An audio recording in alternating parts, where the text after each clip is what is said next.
সবাই কেমন আছো? আমি তো অনেক ভালো আছি। আমার ফেসবুক চ্যানেলে তোমাদের অনেক অনেক ধন্যবাদ। আজকে আবার রাতের বেলার একটা আলু রেসিপি নিয়ে চলে এলাম। এখানে আলুগুলো দেখুন আমি এরকম গোল গোল করে কেটে নিয়েছি, আর এবারে ভালো করে ধুয়েও নিয়েছি আলুগুলো। আমি এখানে সর্ষে আছে, জিরে আছে, শুকনো লঙ্কা আছে, এটা তেলের মধ্যে ফোড়ন দেবে। এবার এর মধ্যে কারি পাতা দিয়ে দেবো, এবারে আলুগুলো দিয়ে দেবো। এবারে খুব ভালো করে আলুটা ভেজে নেবো। আলুটা ভাজার সময় এর মধ্যে একটু নুন দিয়ে দেবো। আলুটা যখন ভাজা একটু হয়ে আসবে তখন এর মধ্যে আমি রসুন আর পেঁয়াজ দিয়ে দেবো। এই যে পেঁয়াজগুলোকে আমি এরকম গোল গোল করে ছাড়িয়ে নিয়েছি, আর এখানে রসুন থেতো করে নিয়েছি। রসুনটা দিয়ে দেবো,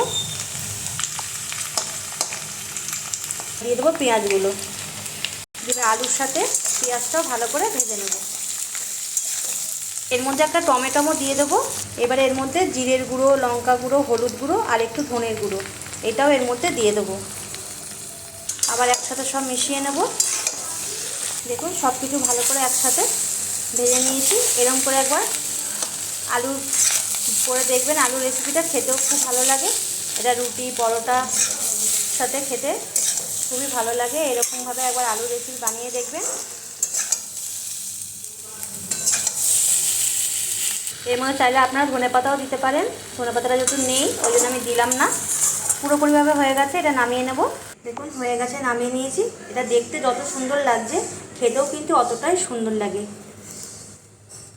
যদি ভিডিওটা ভালো লাগে একটা লাইক কমেন্ট করবেন, আর ভিডিওটা একটা শেয়ার করে দেবেন।